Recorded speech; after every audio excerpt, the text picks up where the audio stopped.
Assalamualaikum warahmatullahi wabarakatuh. Balik lagi bersama saya Muhammad Aditya Hidayatullah dengan nomor NPM 2022002008. Saya di sini akan menjelaskan materi tentang software atau perangkat lunak.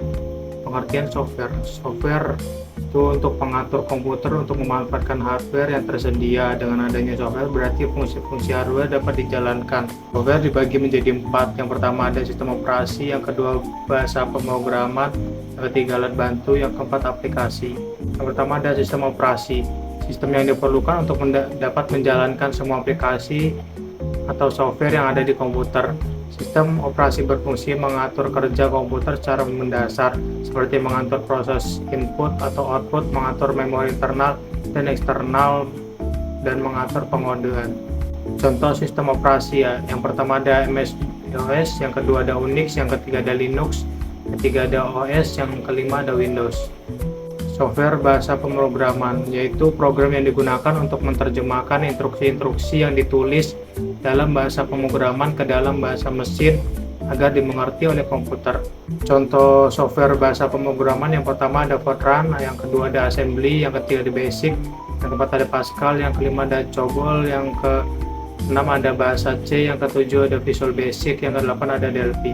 Software alat bantu atau utility, software yang digunakan untuk memaksimalkan daya kerja perangkat lunak dan perangkat keras. Contohnya ada Norton Utility, Laplink, Norton Commander, Partisi Magic. Ini ada software aplikasi, yaitu perangkat lunak yang dibuat oleh perusahaan software yang berguna untuk menyelesaikan pekerjaan yang sifatnya umum. Software aplikasi ini dikelompokkan berdasarkan fungsi atau bidang pekerjaan yang dilakukan. Pertama ada perangkat lunak untuk pengolah kata.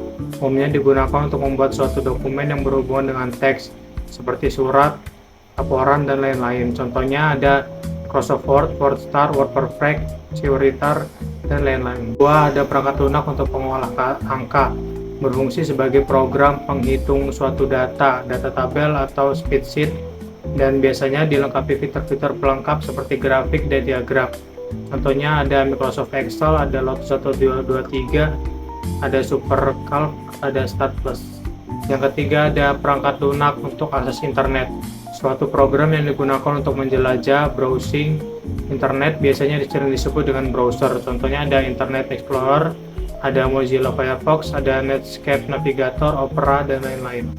Yang keempat ada perangkat lunak untuk desain grafis, program yang digunakan untuk pengolahan gambar baik satu dimensi, dua dimensi, maupun tiga dimensi.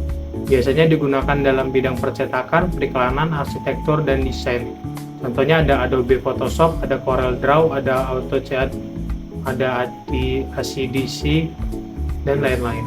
Yang kelima ada perangkat lunak pembuat presentasi, program yang digunakan untuk keperluan presentasi, menampilkan slide atau lembar demi lembar.